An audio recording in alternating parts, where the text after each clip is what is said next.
Hello my dear students, जैसा कि हमने कल इसी चैप्टर का फर्स्ट पार्ट कवर किया था जिसमें हमने देखा था कि फेडरलिज्म क्या होता है, क्या क्या डिफरेंट फीचर्स है फेडरलिज्म के।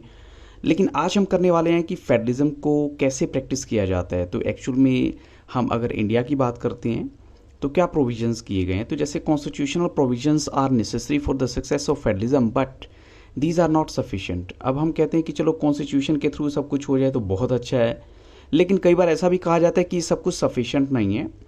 इफ़ द फेडरल एक्सपेरिमेंट है अगर आप ये मान के चले कि जो फेडरल एक्सपेरिमेंट इंडिया में सक्सेसफुल हुए हैं या उनको सफलता मिली है, तो it is not merely because of the clearly laid out constitutional provisions. तो वो कहते हैं कि सिर्फ इसलिए नहीं है कि उनको कॉन्स्टिट्यूशन में बिल्कुल प्रॉपरली लिखा गया है, इस वजह से उनको जो है सक्सेस मिली है। तो इसका मतलब क्या हुआ, जो रियल सक्सेस है फेडरलिज्म की इंडिया के अंदर, it can be attributed to the nature of the democratic politics in our country, कि हमारी कंट्री में डेमोक्रेटिक वे से पॉलिटिक्स होती है। ये भी सबसे बड़ा रीज़न है कि हमारा जो फेडरल स्ट्रक्चर है वो वर्किंग में है और अच्छे से काम कर रहा है।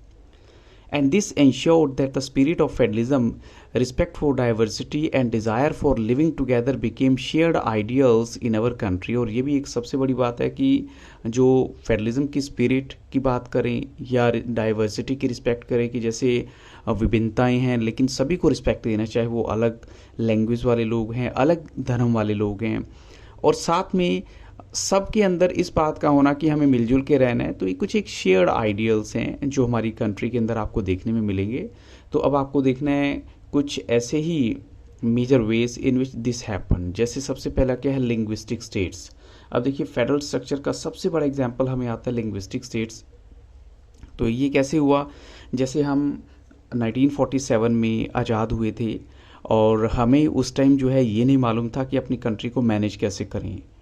तो सबसे पहला स्टेप ही लिंग्विस्टिक स्टेट्स को उठाने वाला हुआ था, यानी the creation of linguistic states was the first and a major test for democratic politics in our country. अगर आप एक बार जो है पॉलिटिकल मैप को देखेंगे इंडिया के, when it began its journey as a democracy in 1947 and that of 2019, you will be surprised by the extent of the changes. तो आपको जो है 2019 और 1947 के बीच का जो टाइम पीरियड है उसमें जो चेंजेस आए हैं उनको देखकर आप बहुत हैरान हो जाएंगे। So many old states have vanished, बड़ी सारी पुरानी स्टेट्स खत्म हो गई हैं, and many new states have been created, और नई स्टेट्स क्रिएट कर दी गई हैं। So areas, boundaries and names of the states have been changed, और उनके नाम भी बदल दिए गए हैं, उनकी बाउंड्री भी चेंज हो गई है। और 1947 में बहुत सारी स्टेट्स की, इंडिया की जो स्टेट्स हैं उनकी बाउंड्री को चेंज किया गया था ताकि नई स्टेट्स को क्रिएट किया जा सके, कोई नए राज्य बनाए जा सकें। तो this was done to ensure that people who spoke the same language lived in the same state. तो ये इस वजह से किया गया था कि जो लोग सेम लैंग्वेज बोलते हैं वो सेम स्टेट में रह जाएं। जैसे हम पंजाबी की बात करें तो पंजाब में हो गए, हरियाणवी की बात करें हरियाणा में हो गए। तो some states were created not on the basis of language but to recognize differences based on culture, ethnicity और geography। अब ऐसा भी नहीं है कि हर एक जगह सिर्फ लैंग्वेज को ही बेस माना गया, बहुत सारी जगह ऐसा भी हो जब कल्चर की बात करें, एथनिसिटी या जियोग्राफी की बात करें। क्योंकि देखिए अगर हम पंजाब को और हरियाणा का भी एग्जांपल लेते हैं तो ये दोनों स्टेट सेपरेट हुई थी 1966 में, और अभी तो हम बात कर रहे हैं 1947 की। तो बट फिर भी लिंग्विस्टिक स्टेट्स को बेस माना गया था, क्योंकि इसी के बेसिस पे स्टेट रीऑर्गेनाइजेशन कमीशन को अपॉइंट किया गया था 1953 में, और उन्होंने जब अपनी रिपोर्ट दी थी 1956 में, तो उसके बेसिस पर फिर उन्होंने कहा था कि लैंग्वेज के बेस पे डिवीजन कर दिया जाए कंट्री का तो ज़्यादा बेटर है। ये इनफैक्ट आपकी बुक में नहीं है, वैसे मैं आपको बता रहा हूँ ये। और ऐसी स्टेट्स हैं वो नागालैंड, उत्तराखंड और झारखंड हैं, जिनको किसके बेस पे, कल्चर की, एथनिसिटी या ज्योग्राफी के बेस पे जो है थोड़ा सा सेपरेट किया गया है, अलग किया गया है। ये नई स्टेट क्रिएट की गई है वहाँ पर। ये वैसे इंडिया के पॉलिटिकल मैप की थोड़ी सी इमेज इस टाइम आपको शो कर रहा हूँ मैं। अब यहाँ पर बोला गया कि जब डिमांड की गई थी for the formation of states on the basis of language was raised, some national leaders fear that it would lead to the disintegration of the country. तो कुछ जो हमारे लीडर्स हैं, राष्ट्र लेवल के, नेशनल लेवल के लीडर्स हैं, उनको लगा था कि इससे शायद कंट्री के और ज़्यादा टुकड़े ना हो जाएं। The central government resisted linguistic states for some time, उन्होंने कुछ टाइम तक इस चीज़ को रोक के रखा कि नहीं, लैंग्वेज के बेस पे हम डिवीजन नहीं करेंगे स्टेट्स का। But the experience has shown that the formation of linguistic states, अब सभी जो बाद में इस बात का एहसास हुआ कि लिंग्विस्टिक स्टेट पे अगर हम डिवीजन कर देते हैं तो एक्चुअली इससे क्या हुआ, has actually made the country more United, हमारा देश जो है और भी ज़्यादा यूनाइटेड हो गया। It has also made administration easier, और इसकी वजह से क्या हुआ, हमारा एडमिनिस्ट्रेशन और भी ज़्यादा आसान हो गया। तो ये तो था हमारा सबसे पहले लिंग्विस्टिक स्टेट्स। उसके बाद लैंग्वेज पॉलिसी की बात कर लेते हैं। तो यहाँ पर एक सेकंड टेस्ट है इंडियन फेडरेशन के लिए, वो है language policy. Our constitution did not give the status of national language to any one language, तो हमारे जो कॉन्स्टिट्यूशन में किसी भी लैंग्वेज को नेशनल लैंग्वेज का दर्जा नहीं दिया गया है, किसी भी एक लैंग्वेज को। Hindi was identified as the official language, but Hindi is the mother tongue of only about 40% of Indians. तो यहाँ देखिए हिंदी सिर्फ 40% के आसपास जो इंडियंस की वो मदर टंग है। तो ये भी एक थोड़ा सा दूसरा व्यू पॉइंट हमें देखना होगा। So there were many safeguards to protect other languages, तो इसलिए जो है ये बात सोची गई कि जो दूसरी लैंग्वेज है उनको भी बचाया जाना चाहिए। बिसाइड्स हिंदी, वहाँ पर आपको मिलेंगी 20 अदर लैंग्वेजेस, यानी 21 other languages recognised as scheduled languages by the constitution. तो एक candidate in an examination conducted for the central government, अगर कोई सेंट्रल गवर्नमेंट का कोई एग्ज़ाम देता है या उसकी पोजीशन के लिए पेपर वगैरह देता है, तो may opt to make the examination in any of these languages, तो उसके पास ऑप्शन होता है वो इनमें से किसी भी एक लैंग्वेज को चूज़ कर सकता है। और states to have their own official languages, और स्टेट्स की अपनी भी ऑफिशियल लैंग्वेजेस हो सकती हैं। So much of the government work takes place in the official language of the concern state, तो जो काफ़ी सारा जो गवर्नमेंट का काम है जो कंसर्न स्टेट की ऑफिशियल लैंग्वेज के ऊपर भी किया जाता है। तो ये काफ़ी बड़ा टास्क है। अगर हम बात करें unlike Sri Lanka, the leaders of our country, कि श्रीलंका को अगर हम कंपैरिजन ना करें या उसको छोड़ दें, तो हमारी कंट्री के जो लीडर्स हैं उन्होंने क्या अडॉप्ट किया था, a very cautious attitude in spreading the use of Hindi. उन्होंने हिंदी के इस्तेमाल के लिए बड़ा कॉशियस एटीट्यूड शो किया था। ये नहीं है कि सभी पे जो है इम्पोज कर दी जाए हिंदी, चाहे कोई विलिंग है या नहीं। बड़े सावधानी से, बड़े समझदारी से, according to the constitution the use of English for official purposes was to stop in 1965। अब ये भी देखिए कि कॉन्स्टिट्यूशन के तहत अगर हम देखें तो जो इंग्लिश लैंग्वेज का ऑफिशियल पर्पसेस के लिए यूज़ है वो 1965 में ओवर हो जाना चाहिए था। सो however many non Hindi speaking states demanded that the use of English continue, but काफ़ी नॉन हिंदी स्पीकिंग जो स्टेट्स हैं उन्होंने कहा कि नहीं, इंग्लिश का इस्तेमाल किया जाना चाहिए। So in Tamil Nadu this movement took a violent form, तो तमिलनाडु में तो ये आंदोलन बहुत बड़ा हो गया था। The central government responded by agreeing to continue the use of English along with Hindi for official purposes, तो इसलिए सेंट्रल गवर्नमेंट को फिर इंग्लिश और हिंदी दोनों को ही ऑफिशियल पर्पसेस के लिए यूज़ करने की परमिशन देनी पड़ी। जबकि ऊपर आपको बताया जा चुका है कि 1965 में ऑफिशियल पर्पज़ के लिए इंग्लिश का यूज़ ख़त्म हो जाना चाहिए था। Many critics think that this solution favored the English speaking elite। अब बड़े सारे critics को ऐसा लगता है कि इससे English speaking elite को इसका फ़ायदा हुआ होगा। So promotion of Hindi continues to be the official policy of the government of India। तो यहाँ पर देखिए हिंदी की जो है प्रमोशन करना वो अभी भी ऑफिशियल पॉलिसी है इंडिया की, यानी भारत सरकार की। And promotion does not mean that the central government can impose Hindi on states where people speak a different language. Promotion का मतलब ये भी क्लियर है कि सरकार किसी के ऊपर धक्के से उस लैंग्वेज को यानी हिंदी लैंग्वेज को इम्पोज नहीं करेगी जो हिंदी नहीं बोलते। The flexibility shown by the Indian political leaders helped our country avoid the kind of situation that Sri Lanka finds itself in। तो इस तरह जो हमारे लीडर्स ने फ्लेक्सिबिलिटी दी है उसी की वजह से हम श्रीलंका जैसी सिचुएशन से बच पाए हैं। जैसे श्रीलंका में बहुत ज़्यादा वायलेंट प्रोटेस्ट हो गया था, तो उससे हम कम से कम बच पाए हैं। इसके बाद बात करते हैं सेंटर स्टेट रिलेशंस की। So restructuring the centre state relations is one more way in which federalism has been strengthened in practice. अब देखिए इसके बेस पे भी हम कह सकते हैं कि हमारा जो फेडरलिज्म का स्ट्रक्चर वो थोड़ा सा उसको स्ट्रेंथ मिली है। So how the constitutional arrangements for sharing power work in reality depends to a large extent on how the ruling parties and leaders follow these arrangements. अब देखिए जैसे कॉन्स्टिट्यूशनल अरेंजमेंट्स हैं for sharing power work in reality, ये depend करता है किसके ऊपर, large extent on how the ruling practices and leaders follow these arrangements, कि कैसे वो इन अरेंजमेंट्स को जो रूलिंग पार्टीज़ होती हैं या लीडर्स होते हैं वो इनको कैसे एक्सेप्ट करते हैं एक्चुअल में। तो इसका मतलब क्या हो जाता है कि रूलिंग पार्टी की पॉलिसीज़ के ऊपर बहुत कुछ डिपेंड करेगा कि वो इन अरेंजमेंट्स को किस हद तक फॉलो करते हैं। For example, for a long time the same party ruled both at the centre and the state, most of the states हम कहें कि सेंटर पे भी उसका रूल था, स्टेट में भी उसका रूल था।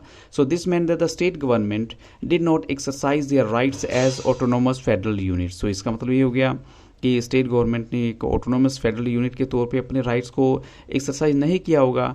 As and when the ruling party at the state level was different, the parties that ruled at the centre, तो उन्होंने क्या किया होगा, उन्होंने फिर उनको ट्राइड किया होगा to undermine the power of the states. तो सिंपल सी फिलॉसफी है, अगर सेंटर में अलग गवर्नमेंट है, स्टेट में अलग गवर्नमेंट है, जैसे अगर हम आज का प्रेजेंट एग्जांपल लें, सेंटर में बीजेपी गवर्नमेंट की सरकार है लेकिन पंजाब में कांग्रेस की सरकार है और दिल्ली में जैसे आपकी सरकार है, तो कहीं ना कहीं ये ऐसा हो सकता है कि उस चीज़ को अंडरमाइन किया जाए, उनकी स्टेट्स की पावर को अंडरमाइन किया जा सकता है, उसको कम आंका जा सकता है, उसको कम इंपॉर्टेंस दी जा सकती है। तो in those days the central government would often misuse the constitution to dismiss the state governments that were controlled by the rival parties. तो ये एक्चुअली उन दिनों की बात है, आज की डेट में ऐसा नहीं होता, आज तो सब कुछ अच्छे से हो रहा है, लेकिन उस टाइम ऐसा होता था कि सरकार अपनी पावर का मिसयूज़ करती थी और कई बार ऐसा होता था जो राइवल पार्टीज़ है उसको हराने के लिए, चाहे वो ऑलरेडी उन्होंने सरकार बना ली थी, फिर भी कुछ ना कुछ वो करते रहते थे। So this undermine the spirit of federalism. तो उससे फेडरलिज्म की स्पिरिट को थोड़ा सा ठेस तो पहुंची, थोड़ा सा नुकसान भी हुआ। So all this changed significantly after 1990। लेकिन 1990 के बाद ये सब कुछ चेंज हो जाता है, because this period saw the rise of regional political parties in many states of the country। ये वो टाइम था जब देश में बहुत सारी रीजनल पार्टीज़ का, पॉलिटिकल पार्टीज़ का भी आना हुआ। रीजनल पार्टी होती है छोटे छोटे रीजन के हिसाब से बनी हुई। So this was also the beginning of the era of coalition government. अब ये कोलिशन गवर्नमेंट का टाइम पीरियड भी था एट द सेंटर, क्योंकि क्या होता था कि किसी एक पॉलिटिकल पार्टी को मेजोरिटी नहीं मिल पाती थी, तो इसलिए उनको दूसरी पॉलिटिकल पार्टीज़ पर भी डिपेंड होना होता था 50% प्लस सीट्स लेने के लिए। तो इसलिए उस गवर्नमेंट को फिर कोलिशन गवर्नमेंट का नाम दिया जाता है, और ये वो टाइम पीरियड था जब से ये सब कुछ स्टार्ट हुआ। आगे आपको क्लियर ही कर दिया गया इसमें, since no single party got a clear majority in the Lok Sabha, the major national parties had to enter into a alliance with many parties including several regional parties to form a government at the center। तो यही बात मैं आपको बता चुका हूँ। So this led to a new culture of power sharing and respect for the autonomy। अब यहाँ पर एक नया कल्चर स्टार्ट हो जाता है पावर शेयरिंग का, और ऑटोनॉमी स्टेट गवर्नमेंट की जो देने के लिए एक रिस्पेक्ट होती है उसकी, वो बना दी गई कि अब तो देखो करना ही पड़ेगा, क्योंकि अपने साथ रखना है तो रिस्पेक्ट भी देनी पड़ेगी फिर। और this trend was supported by a major judgment of the Supreme Court that made it difficult for the central government to dismiss state governments in an arbitrary rule। अब जैसे आर्बिट्रेरी मैनर भी कह सकते हैं कि सेंट्रल गवर्नमेंट ने कह दिया कि देखिए ऐसा आप नहीं कर, इनफैक्ट ये कहेंगे कि सुप्रीम कोर्ट ने ऐसा कर दिया सेंट्रल गवर्नमेंट के लिए कि वो अपनी मर्जी से स्टेट गवर्नमेंट को डिसमिस नहीं कर पाएंगे अगर किसी स्टेट में दूसरी पार्टी की सरकार है। तो हम कह सकते हैं कि federal power sharing is more effective today than it was in the early years after the constitution came into force. तो आज की डेट में फेडरल पावर शेयरिंग ज़्यादा इफेक्टिव है as compared to the early years जब constitution जो है वो फोर्स में आया था। अब आपसे 1 मार्क के क्वेश्चंस में कार्टून बेस्ड क्वेश्चन भी पूछा जा सकता है। तो इस कार्टून को आप देखिए, ये फेडरल गवर्नमेंट वाले यानी फेडरलिज्म चैप्टर में है, और इसके बेसिस पे आपसे क्वेश्चन पूछा जा सकता है कि ये जो आप देख रहे हैं यहाँ लिखा हुआ है कोलिशन गवर्नमेंट, और ये जो पोस्ट है यानी ये प्राइम मिनिस्टर है, ये एक्चुअल में किनकी कौन है उनका नाम आपको बताना है। और हाथ में देखिए आपके इनके क्या है, कमल का फूल है, तो इससे तो क्लियर हो जाता है कि ये बीजेपी के हैं। लेकिन ये कौन है उसका आंसर मैंने आपको मल्टीपल चॉइस क्वेश्चंस की वीडियो में दिया हुआ है, तो आप उस वीडियो की भी जरूर देखिएगा, उसका लिंक आपको इसी वीडियो की डिस्क्रिप्शन बॉक्स में भी मिलेगा। तो नेक्स्ट हमारा हेडिंग है decentralisation in India. So we noted above that federal governments have two or more tiers of government. So we have so far discussed the two tiers of government. और वो दो की दो टीयर्स कौन सी हो सकते हैं, सेंट्रल एंड द स्टेट भी हो सकते हैं. लेकिन a vast country like India cannot be run only through these two tiers. States in India are as large as independent countries of Europe. India की स्टेट्स की अगर बात करें तो इतनी बड़ी हैं जितनी कि इंडिपेंडेंट कंट्री हैं यूरोप के अंदर. In terms of population Uttar Pradesh is bigger then Russia. अगर हम पॉपुलेशन में देखें तो उत्तर प्रदेश की जो पॉपुलेशन है वो रशिया से बड़ा हो सकता है. Maharashtra is about as big as Germany. तो महाराष्ट्र इतना बड़ा है जितनी कि जर्मनी है. तो देखिए ये कंपैरिजन यहाँ पर किए गए हैं. And many of these states are internally very diverse. और साथ में इन सभी स्टेट्स में आपको डाइवर्सिटी मिलेगी, विभिन्नताएं मिलेंगी. सो देयर इज दस a need for power sharing with in these states. तो इसलिए इन स्टेट्स के अंदर भी पावर शेयरिंग की बहुत ज़रूरत है. Federal power sharing in India needs another tier of government. और वो कौन सा टीयर ऑफ गवर्नमेंट हो सकता है? सो वो हो सकता है below that of the state governments. तो this is the rationale for decentralisation of power. तो यही वो रीज़न है जिसकी वजह से डिसेंट्रलाइजेशन के बारे में सोचा गया कि पावर को डिवाइड किया जाए. This resulted a third tier of government जिसको नाम दिया गया लोकल गवर्नमेंट का. अब यहाँ पर ये क्वेश्चन कई सारे सैम्पल पेपर में गिवन है. When power is taken away from central and state governments and given to the local government, तो इसे कहा जाता है डिसेंट्रलाइजेशन. यहाँ पर डिसेंट्रलाइजेशन उसका आंसर है. और the basic idea behind decentralisation is that there are a large number of problems and issues which are best settled at the local level. तो अब देखिए इसका सबसे बड़ा रीज़न क्या है कि बहुत सारे ऐसे इश्यूज होते हैं जिनको हम लोकल लेवल पर ही सॉर्ट आउट कर सकते हैं. उसके लिए हमें ऊपर स्टेट लेवल पे या सेंट्रल लेवल पे जाने की ज़रूरत नहीं है. People have better knowledge of problems of their localities. उनकी जो लोकेलिटीज़ में प्रॉब्लम होती है उनको लोगों को इस बारे में काफ़ी अच्छी नॉलेज है, उन्हें सब पता होता है. So they also have better ideas on where to spend money and how to manage things more effectively. और उनको ये पता है कि कहाँ पर उन्होंने पैसा बड़े इफेक्टिवली या एफिशिएंट वे से खर्च करना है. So besides at the local level it is possible for the people to directly participate in decision making. तो लोकल लेवल पे जो है वो डिसीजन मेकिंग में भी पार्टिसिपेट कर सकते हैं. So this helps to inculcate a habit of democratic participation. और ये एक तरीके से डेमोक्रेटिक पार्टिसिपेशन का सबसे बड़ा एग्जाम्पल है और लोगों के अंदर ये हैबिट डेवलप होती चली जाती है. So local government is the best way to realize one important principle of democracy, namely local self government. अब देखिए ये local self government हो जाती है. जैसे आपको मैं बताता हूँ कि छोटे छोटे झगड़े हो जाते हैं तो उसके लिए आपको कोर्ट में जाने की ज़रूरत नहीं है. इन झगड़ों को आप वहीं पंचायत में बैठ के लोकल लेवल पे सॉर्ट आउट कर लीजिए, दैट्स इनफ. तो इसलिए कहा गया कि लोकल सेल्फ गवर्नमेंट भी होनी चाहिए क्योंकि वो रीजनल लेवल पे थोड़ा सा और अच्छा कंट्रोल कर लेती है. The need for decentralisation was recognised in our constitution. No doubt हम कह सकते हैं कि हमारे कॉन्स्टिट्यूशन में डिसेंट्रलाइजेशन की ज़रूरत को समझा गया, संविधान में भी समझा गया. Since then there have been several attempts to decentralise power to the level of the villages and town. और इसीलिए क्या है कि बहुत सारे जो हैं विलेजेस और टाउन्स को भी थोड़ा सा पावर देने के बारे में सोचा गया है. सो पंचायत इन एक तो विलेजेस और दूसरा municipalities in urban areas they were set up in all the states. यानी हर स्टेट्स के अंदर पंचायत सेटअप की गई हैं, विलेजेस के अंदर, म्यूनिसिपैलिटीज़ के अंदर. But these were directly under the control of the state governments. So elections to these local governments were not held regularly. इन लोकल गवर्नमेंट के इलेक्शंस भी रेगुलर नहीं होते थे, ये स्टेट गवर्नमेंट के अंडर काम करती थी.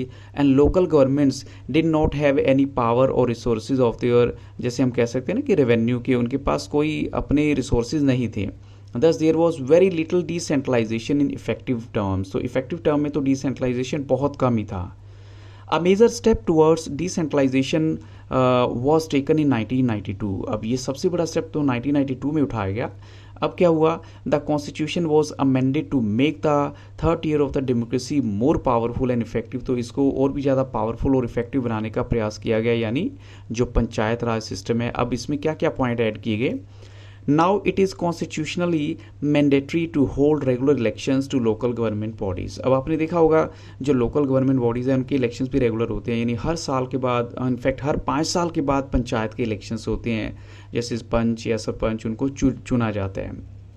Seats are reserved in the elected bodies and the executive heads of these institutions for the scheduled caste, scheduled tribes and other backward classes। यानी हर किसी के लिए सीट्स फिक्स कर दी गई हैं। कुछ एरियाज़ में ऐसा होता है कि इस टाइम पीरियड में यहाँ पर शेड्यूल्ड कास्ट के ही मेंबर को चुना जाएगा या शेड्यूल्ड ट्राइब के मेंबर को चुना जाएगा या दूसरी बैकवर्ड क्लासेस को, तो ये फिक्स कर दिया गया है।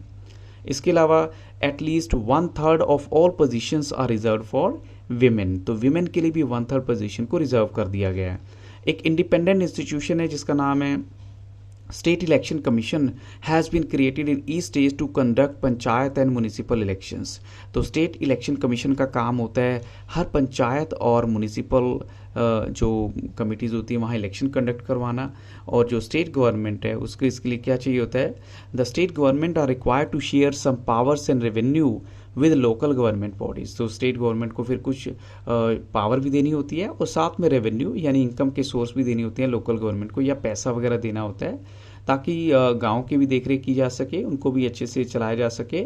The nature of sharing varies from state to state. और इसके बाद ये कह सकते हैं कि शेयरिंग का जो लेवल है या नेचर है वो अलग अलग स्टेट पे डिपेंड करता है।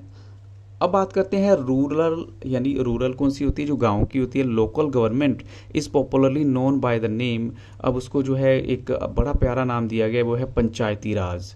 सो ईच विलेज, अगर हम हर विलेज की बात करें और एक ग्रुप ऑफ विलेजेस की बात करें इन सम स्टेट्स के, कुछ स्टेट्स के अंदर has a gram panchayat. So this is a council consisting of several ward members. ये काउंसिल है यानी काउंसिल होती है जिसमें बड़े सारे वार्ड मेंबर्स होते हैं, often called panch and a president और सरपंच, और एक उसमें एक प्रेसिडेंट भी होगा, एक सरपंच भी होगा। तो ये काउंसिल बन जाती है। आपने देखा होगा गांव में पंच के साथ साथ सरपंच भी होते हैं। और उनको कैसे चुना जाता है, जैसे इलेक्शंस होते हैं तो अडल्ट पॉपुलेशन यानी 18 साल से ऊपर के लोग जिनकी वोट बनी है उस वार्ड के अंदर वो लोग अपनी वोट देते हैं उनके लिए और उनको चुनते हैं जिस कैंडिडेट को वो चूज़ करना चाहते हैं। और फिर यही जो लोकल गवर्नमेंट हो जाती है या पंचायत वगैरह होती है, ये डिसीजन मेकिंग बॉडी बन जाती है पूरे विलेज के लिए। The panchayat works under the overall supervision of the gram sabha. अब देखिए पंचायत ग्राम सभा के सुपरविजन में काम करती है। All the voters in the village are its members. It has to meet at least twice और thrice in a year to approve the annual budget of the gram panchayat. और इनको जो है साल में 2-3 बार मिलना होता है ताकि जो एनुअल बजट आया है उसका पूरा आवंटन किया जा सके। और साथ में फिर वो रिव्यू करते हैं पूरी की पूरी परफॉर्मेंस को ग्राम पंचायत की, ये एक्चुअल में किस तरीके से काम कर रही हैं, ठीक हो रहा है नहीं हो रहा। So the local government structure goes right up to the district level, और यही स्ट्रक्चर जो है डिस्ट्रिक्ट लेवल पे चला जाता है। A few gram panchayat are grouped together to form what is usually called a panchayat samiti और ब्लॉक और मंडल। अब यहाँ पर और थोड़ा बड़े से लेवल पे हो जाता है, यानी कुछ एक ग्राम पंचायत होती हैं वो जब एक साथ मिल जाती हैं तो वो फॉर्म करती हैं जिसको हम कहते हैं पंचायत समिति और ब्लॉक मंडल। और जो मेंबर्स हैं, the members of this representative body are elected by all the panchayat members in that area. So all the panchayat samitis और mandals in a district together, जितनी भी पंचायत समितिज हैं या मंडल्स हैं एक डिस्ट्रिक्ट के अंदर, टुगेदर कॉन्स्टिट्यूट द जिला और डिस्ट्रिक्ट परिषद। अब देखिए इससे थोड़ा सा और ऊपर लेवल चला गया, तो जितने भी मेंबर्स हैं जिला परिषद के दे आर इलेक्टेड, उनको इलेक्ट किया जाता है। And members of the Lok Sabha and MLAs of the district and some other officials of the other district level bodies are also its members. यानी लोकसभा के मेंबर भी हो सकते हैं, एमएलएज भी हो सकते हैं उस डिस्ट्रिक्ट के, या कुछ दूसरे ऑफिशियल्स भी जो हैं अदर डिस्ट्रिक्ट लेवल बॉडीज़ के, वो भी इसके मेंबर हो सकते हैं। तो जिला परिषद chairperson is the political head of the जिला परिषद। जो जिला परिषद का चेयरपर्सन होता है वो पॉलिटिकल हेड होगा जिला परिषद का। तो ये बहुत सारा एक कॉम्प्लेक्स स्ट्रक्चर है अगर देखा जाए, लेकिन अगर आप थोड़ा थोड़ा इसको समझते चले जाएंगे तो आपको सब क्लियर हो जाएगा। सिमिलरली क्या होता है, जो लोकल गवर्नमेंट बॉडीज़ हैं they exist for urban areas as well. जैसे म्यूनिसिपैलिटीज़ हैं they are set up in towns, उनको टाउन्स में सेटअप किया गया है। Big cities are constituted into municipal corporations, और बड़े बड़े शहर जो हैं म्यूनिसिपल कॉरपोरेशन के साथ काम करते हैं, या ये कहें कि वो एक दूसरे के साथ मिल के काम करते हैं। And both municipalities and municipal corporations are controlled by elected bodies consisting of people's representatives. तो ये देखिए उनको भी कंट्रोल करने के लिए जो लोगों के रिप्रेजेंटेटिव हैं वो उनके अंडर में वो काम करते हैं। तो जो म्यूनिसिपल चेयरपर्सन होता है he is the political head of the municipality. और in a municipal corporation such an official is called, और जैसे उसको ऑफिसर आपने देखा होगा आपके सिटी में भी मेयर वगैरह होते हैं तो उनको मेयर का नाम दिया जाता है। तो आपने देखा कैसे लोकल बॉडीज़ को अर्बन एरियाज़ में भी सेट किया गया है और उनको नाम थोड़ा सा दे दिया गया म्यूनिसिपैलिटीज़ का। और ये जो सिस्टम है या ये कहें कि नया सिस्टम है लोकल गवर्नमेंट का, is the largest experiment in democracy conducted anywhere in the world. There are now about 36 lakh elected representatives in the panchayats and municipalities। 36 lakh elected representative हैं पंचायत से या म्यूनिसिपैलिटीज़ के अंदर ऑल ओवर द कंट्री। ये data थोड़ा सा very कर सकता है क्योंकि अगर आपका बुक का एडिशन नया है तो हो सकता है उसमें डाटा थोड़ा सा चेंज होगा, बट अप्रॉक्सीमेटली आपको सेम मिलेगा। और हम कह सकते हैं कि this number is bigger than the population of many countries in the world. So constitutional status for local government has helped to deepen democracy in our country. तो ये कॉन्स्टिट्यूशनल स्टेटस की वजह से ही जो लोकल गवर्नमेंट के लिए हमने set किया है स्टेटस, तो उसी की वजह से हम डेमोक्रेसी को और भी ज़्यादा डीप कर पाए हैं। It has also increased women's representation and voice in our democracy. तो अब विमेन को भी काफ़ी अच्छा सपोर्ट दिया जाता है, उनकी सीट्स फिक्स कर दी गई हैं। So at the same time there are many difficulties. While elections are held regularly and enthusiastically, gram sabhas are not held regularly। तो कहते हैं कि ग्राम सभा जो है वो रेगुलर हेल्ड नहीं होती। सो मोस्ट स्टेट गवर्नमेंट्स जो हैं, अगर हम मैक्सिमम स्टेट गवर्नमेंट की बात करें तो इसका मतलब क्या हो गया कि ग्राम सभा अगर नहीं होगी तो फिर पंचायत के कार्यों को कैसे देखा जाएगा। So most state governments have not transferred significant powers to the local governments. तो उसका सबसे बड़ा रीज़न है कि लोकल गवर्नमेंट को उतनी पावर ट्रांसफ़र नहीं की गई है। Nor have they given adequate resources, ना ही उनको पर्याप्त रिसोर्सेज दिए गए हैं, चाहे वो रेवेन्यू के हो या किसी भी तरह के। तो we are the still a long way from realising the ideal of self government. तो सेल्फ गवर्नमेंट के आइडियल को रियलाइज करने के लिए अभी भी हमें थोड़ा सा और इंतजार करना पड़ सकता है। सो ये तो थी इस चैप्टर की कंप्लीट एक्सप्लेनेशन। और अगर आप चाहते हैं कि आपको इसी चैप्टर के मल्टीपल चॉइस क्वेश्चंस और रीज़न असर्शन बेस्ड क्वेश्चंस या एमसीक्यूज़ या सोर्स बेस्ड क्वेश्चंस की वीडियो दूँ, तो आप इस वीडियो के डिस्क्रिप्शन बॉक्स को देखिए और इस चैनल को सब्सक्राइब कीजिए ताकि आपको फर्दर नोटिफिकेशंस भी मिलता रहे। So thank you very much and have very nice day.